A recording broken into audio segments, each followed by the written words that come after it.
बिस्मिल्लाहिर्रहमानिर्रहीम। अस्सलाम वालेकुम। उम्मीद करता हूँ आप सब खैरियत से होंगे। मैं मुबश्शिर अहमद और आप मेरा यूट्यूब चैनल देख रहे हैं लिंकनियन डॉक्टर। आज मैं कुछ मुद्दे पर बात करना चाह रहा था आपसे, जो कि अपने आप में एक अहमियत का हामिल है, और वो है कोर्स के हवाले से। मेरी चूँकि अपने स्टूडेंट्स के साथ, अपने तलबा के साथ बातचीत होती रहती है, वक्तन फ़वक्तन मैं उनके साथ जो है ये गुफ्त शनीद करता रहता हूँ, कोर्स के हवाले से, नोट्स के हवाले से, बुक्स के हवाले से। तो मैं ज़रा उस पे रोशनी डालना चाह रहा था। मैं चूँकि लिंग्विस्टिक्स का सब्जेक्ट पढ़ाता हूँ, जितने भी लिंग्विस्टिक्स के सब्जेक्ट्स हैं वो सारे उस पे अल्हम्दुलिल्लाह अल्लाह के फ़ज़ल व करम से मुझे काफ़ी अबूर हासिल है। और उसकी वजह ये है कि मैं लिंग्विस्टिक्स को एक ज़रूरत की वजह से नहीं, बल्कि अपने पैशन की वजह से और अपने शौक़ की वजह से पढ़ाता हूँ और उसे पढ़ना चाहता हूँ और पढ़ता भी हूँ। तो इस लिहाज से मैं थोड़ा बात करना चाह रहा था। आजकल के स्टूडेंट्स जो हैं उनका रुझान थोड़ा-सा मुख्तलिफ है हमारे वक़्त के तलबा से। वो इस लिहाज से है कि हम जब स्टूडेंट्स थे और हम जब पढ़ा करते थे, तो हम नोट्स को नहीं फ़ॉलो करते थे, हम मोस्टली बुक्स को फ़ॉलो करते थे और टेक्स्ट रीडिंग पे हमारा फ़ोकस ज़्यादा होता था। आजकल के जो स्टूडेंट्स हैं उनका ज़्यादातर रुझान है नोट्स की तरफ। मतलब कि मैं जब भी क्लास में पढ़ाता हूँ तो बीच में मुझसे एक सवाल किया जाता है कि सर आप कौन से नोट्स फ़ॉलो करते हैं, या आप कौन सा बुक फ़ॉलो करते हैं।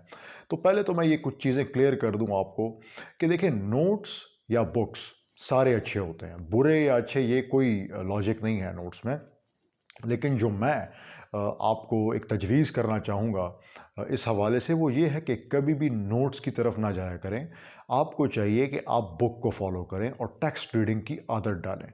हमारी चूँकि आदत टेक्स्ट रीडिंग की है नहीं, मैं अभी भी आपको दिखा सकता हूँ, जब मैं मास्टर्स कर रहा था तो उस वक़्त इतने सारे बुक्स जो डब्बे भरे पड़े हुए हैं मेरे पास।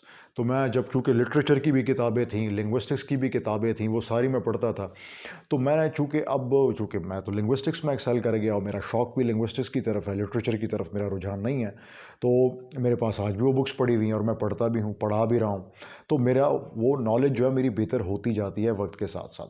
दूसरी एक चीज़ आपको समझनी पड़ेगी, ख़ास तौर पे जो लोग लिंग्विस्टिक्स की तरफ जाना चाहते हैं, वो ये कि लिंग्विस्टिक्स में आपको ये करना पड़ेगा कि ये जो छोटी-छोटी किताबें हैं जो नोट्स की शक्ल में या एक यू कैन से गाइड की शक्ल में अवेलेबल होती हैं, उनको आप अवॉइड करें। मतलब मोस्टली मैं देखता हूँ कि इतनी छोटी-छोटी किताबें होती हैं, ये नहीं। आपको साइज़ को देखकर नहीं, बल्कि आपको कंटेंट को देख के पढ़ना चाहिए। हमारा क्या मसला है कि हम देखते हैं कि यार अच्छा, इस बुक में 200 पेजेज़ हैं, 200 पेजेज़ हैं, और इस बुक में जो है वो 600 या 500 पेजेज़ हैं, तो चलो ये 200 पेजेज़ पढ़ लेते हैं। मेरी ये आदत नहीं है। मैं हमेशा कहता हूँ कि आप साइज़ को या आप नंबर ऑफ पेजेज़ को ना देखें, आप देखें कंटेंट को, आप देखें सब्सटेंस को, आप देखें कि उसमें लिखा क्या है, वो आपको क्या समझाने की कोशिश कर रहा है। मैंने हमेशा ये बात कही है कि जो किताब मैं पढ़ता था अपने वक्त में, when I was doing masters back in time in 2010, उस वक्त की मैं बात कर रहा हूँ। मतलब उस वक्त मैं मास्टर्स कंप्लीट हो रहा था मेरा। तो उस वक्त आप अंदाज़ा लगाएं कि उस वक्त जो किताब मैं पढ़ रहा था लिंग्विस्टिक्स की, वो आज भी स्टूडेंट्स को सजेस्ट की जाती है। मतलब एक शॉर्टकट। और ये हमारी भी गलती है, हम टीचर्स को भी ये समझना पड़ेगा कि हमें now we have to shift from that conventional mode of thinking to something very innovative.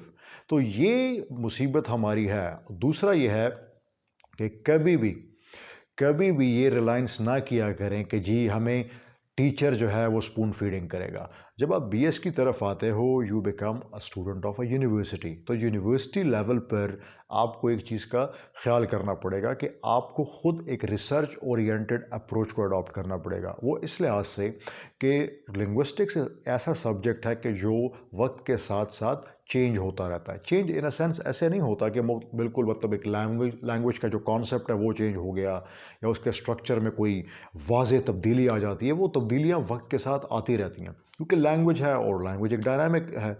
Literature चूँकि एज सच उतना डायनामिक नहीं है, तो उसके हवाले से तो आप चलो मान सकते हो। मतलब शेक्सपियर के बारे में जो बातें 50 साल पहले लोग पढ़ते थे वो आज भी पढ़ेंगे। अब थोड़ी ज़्यादा पढ़ लेंगे, थोड़ी ज़्यादा रिसर्च लोगों ने कर ली होगी।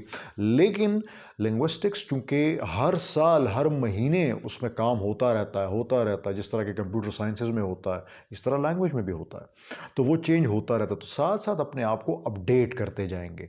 और जब आप अपडेट करते हो, आप न्यू बुक्स पढ़ते हो, नई-नई किताबें सजेस्ट करते हो, तो उसका आपको फ़ायदा ये होता है कि आप अपनी नॉलेज को बेहतर करते हैं। तो मेरी आपको एक तजवीज़ ये होगी कि आप हमेशा हमेशा ऐसी किताबों को कंसल्ट करें जो कि आपको नॉलेज दे।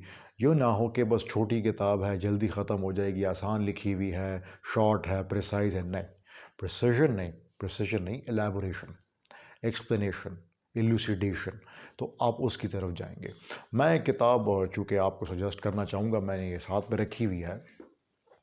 ये एक किताब है लिंग्विस्टिक्स की, जो मैं स्टूडेंट्स को सजेस्ट करता हूँ, बीएस फर्स्ट के स्टूडेंट्स को, बीएस फर्स्ट के स्टूडेंट्स को। ये एमआईटी प्रेस ने पब्लिश की है।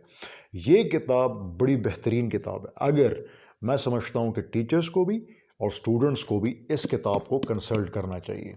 ये मैंने रिसेंटली ख़त्म किया है, एक हफ़्ता हो गया है, इसको मैंने पढ़ा है। और इसमें जो मैंने चीज़ें पढ़ी हैं, आप यकीन करें, वो पुरानी किताबों में नहीं है। मतलब नई नई इन्वेंशंस, नए नए सिंबल्स, नए नए साउंड्स, मतलब फोनीम्स वही हैं, लेकिन उनके नए सिंबल्स, उनके वेरिएंट्स, उनके पोजिशनल वेरिएंट्स, फिर उसी तरह नए सिंबल नए फ़ोन्स के लिए, एलोफोन्स के लिए इन्वेंट हुए हैं। तो बड़ी चीज़ें हैं। अमेरिकन डायलेक्ट और ब्रिटिश डायलेक्ट का आपको फ़र्क पता चल जाता है।